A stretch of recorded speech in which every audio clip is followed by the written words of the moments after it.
Breakout पर trade में entry करते हैं और थोड़ा सा प्रॉफिट देखने के बाद प्राइस रिवर्स होकर स्टॉप लॉस हिट करके नीचे चली आती है। ऐसा नहीं है कि ये सिर्फ आपके साथ होता है। जब मैं भी ट्रेड करता हूं तो मेरे साथ भी ऐसा बहुत बार होता है। चिंता करने की कोई बात नहीं है। आज के वीडियो में हम एक ऐसी ब्रेकआउट स्ट्रेटजी डिस्कस करने वाले हैं जहां आप ज्यादातर समय फेक ब्रेकआउट को पहचान सकोगे और ऐसे ट्रेड में एंटर करने से बचोगे। ट्रेडिंग में विन रेट भी बढ़ेगा। सबसे पहले जानते हैं ब्रेकआउट क्या होता है। ब्रेकआउट बेसिकली तब होता है जब प्राइस किसी इंपॉर्टेंट की लेवल को ब्रेक करती है। वह की लेवल सपोर्ट लेवल्स हो सकते हैं या फिर रेजिस्टेंस लेवल्स हो सकते हैं। दोनों में से किसी भी लेवल को अगर प्राइस ब्रेक करती है तो उसे हम ब्रेकआउट कहते हैं। फॉर एग्जाम्पल, इस चार्ट को देखो। प्राइस बहुत लंबे समय से एक रेंज में फंसी हुई थी जिसे हम कंसोलिडेशन जोन भी कहते हैं। इस कंसोलिडेशन जोन के ऊपरी लेवल पर एक रेजिस्टेंस लेवल ड्रा करेंगे और कंसोलिडेशन जोन के निचले लेवल पर एक सपोर्ट लेवल ड्रा करेंगे। इस पूरे कंसोलिडेशन के बाद जब प्राइस सपोर्ट लेवल को ब्रेक करके कैंडल नीचे क्लोज होती है तब प्राइस बिना रुके हुए बड़ी बड़ी रेड कैंडल्स बनाते हुए नीचे चली जाती है। बट सवाल यह है कि हम कैसे इस तरह के सेटअप्स को ढूंढ सकते हैं जहां सबसे ज्यादा चांस हो कि प्राइस असल में यहां से ब्रेकआउट करके रैली करने वाली है। आप में से बहुत सारे लोग को लगता है कि ब्रेकआउट ट्रेडिंग तो हम चार्ट पैटर्न को देखकर कर लेंगे, लेकिन इसमें नया क्या है। मैं आपसे एक बात कहना चाहता हूं। जब आप चार्ट पैटर्न को पढ़ते हैं, चाहे वे आप किताब में पढ़ रहे हों या किसी के वीडियो लेक्चर देख रहे हों, आपको सिर्फ बता दिया जाता है कि ये फॉलिंग वेज है, ये बुलिश रेक्टेंगल है, ये बियरिश रेक्टेंगल है, या फिर ये राइजिंग वेज है, फ्लैग पैटर्न है, बियरिश पेनेंट है। आपको ऐसे पैटर्न्स के नाम और कहां पर एंट्री करनी है, कहां पर एग्जिट करनी है और टारगेट बता दिया जाता है। लेकिन क्या वाकई में ऐसे ही पैटर्न्स चार्ट पर बनते हैं? इसका जवाब है नहीं। यह सारे चार्ट पैटर्न्स थियोरेटिकल हैं आपको समझाने के लिए, लेकिन जब आप चार्ट पर इन पैटर्न्स को ट्रेड करेंगे तो आपको परफेक्ट पैटर्न्स चार्ट पर नहीं दिखेंगे। फॉर एग्जाम्पल, ये टाटा मोटर का 1 डे टाइम फ्रेम में चार्ट है। आप देख सकते हैं कि यहाँ पर किस तरह से चार्ट पैटर्न्स बने हुए हैं, और अगर आप ऐसे चार्ट पैटर्न्स को चार्ट्स पर देखोगे तो आपको लगेगा ही नहीं कि यह वही चार्ट पैटर्न है। किसी चार्ट पैटर्न का नाम याद रखने से और उसे ट्रेड करने से आपको प्रॉफिट नहीं होगा। सबसे पहले आपको ब्रेकआउट ट्रेडिंग के कॉन्सेप्ट को जानना होगा। मैं आपको बताना चाहता हूं कि मैंने कभी भी चार्ट पैटर्न्स को रिमेंबर करने की कोशिश नहीं की है। ऐसा इसलिए क्योंकि मुझे शुरुआती दौर में ही ब्रेकआउट ट्रेडिंग कॉन्सेप्ट के पीछे की साइकोलॉजी और रीजन पता थे। अगर आपको भी वह पता चल जाए तो आपको चार्ट्स पर परफेक्ट चार्ट पैटर्न्स ढूंढने की जरूरत नहीं पड़ेगी। सिंपल सा कॉन्सेप्ट है कि ब्रेकआउट होने से पहले मार्केट कंसोलिडेशन फेज में होना चाहिए, और जितना ज्यादा कंसोलिडेशन होगा उतना ज्यादा पावरफुल ब्रेकआउट होगा।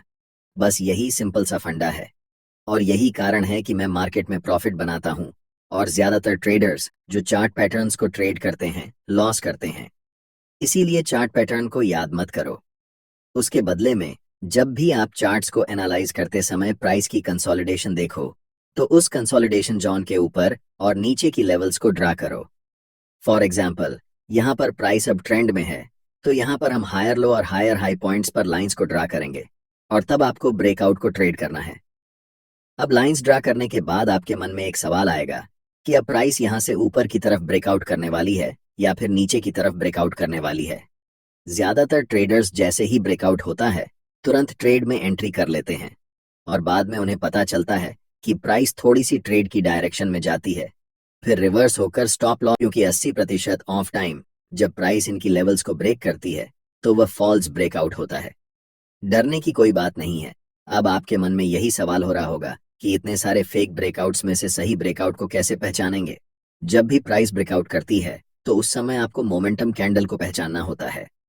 वह मोमेंटम कैंडल चाहे एक बड़ी कैंडल हो सकती है या फिर छोटे छोटे एक जैसे कैंडल्स बनकर बड़ी कैंडल के बराबर हो सकती हैं।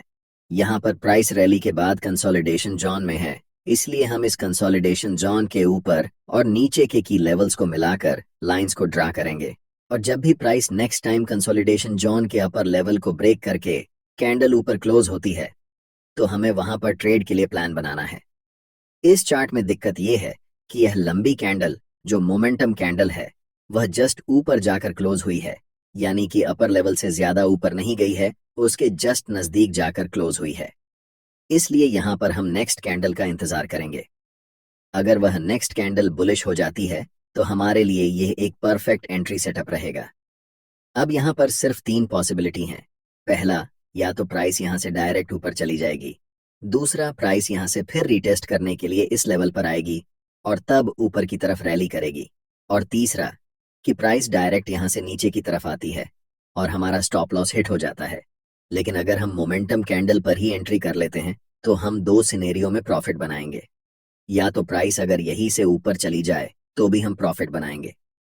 अगर प्राइस रिसेट के लिए इस लेवल पर आए और उसके बाद रैली करे तो भी प्रॉफिट बनाएंगे। और इन दे केस अगर प्राइस डायरेक्ट नीचे चली जाए तो स्टॉप लॉस हिट हो जाएगी। लेकिन हमारे पास 3 प्रोबेबिलिटी हैं, जिसमें से 2 बार चांस होंगे कि हम प्रॉफिट बना सकते हैं। और जब ब्रेकआउट के समय मोमेंटम कैंडल बनती है तो ज्यादातर चांसेस होते हैं कि प्राइस यहां से डायरेक्ट ऊपर की तरफ निकल जाएगी। यहाँ पर ब्रेकआउट कैंडल मोमेंटम कैंडल है, लेकिन यह कैंडल रेजिस्टेंस लेवल के ठीक ऊपर जाकर क्लोज हुई है। अगर थोड़ी और ऊपर जाकर क्लोज होती तो हम इसी कैंडल पर ट्रेड में एंट्री करते। लेकिन यहाँ पर हमें नेक्स्ट कैंडल का वेट करना है। मोमेंटम कैंडल के बाद जैसे ही नेक्स्ट कैंडल फॉर्म होती है और ये ग्रीन क्लोज होती है, तब हम मार्केट में बाय पोजीशन के लिए एंट्री लेंगे। एक इंपॉर्टेंट बात यह है कि जब मैं इस लाइन को कंसोलिडेशन जोन के ऊपर और नीचे ड्रॉ कर रहा था, मैंने आपको इस चार्ट पैटर्न का नाम नहीं बताया, क्योंकि चार्ट पैटर्न के नाम में कुछ नहीं रखा। ब्रेकआउट का फंडा यही है कि पहले कंसोलिडेशन होना चाहिए और उसके बाद ब्रेकआउट। जब कोई मोमेंटम कैंडल ब्रेकआउट के दौरान बनती है तब हम ट्रेड में एंट्री करेंगे। अब जानते हैं कि जब हम इस ट्रेड में एंट्री करेंगे तो हम कैसे टारगेट और स्टॉप लॉस लेंगे।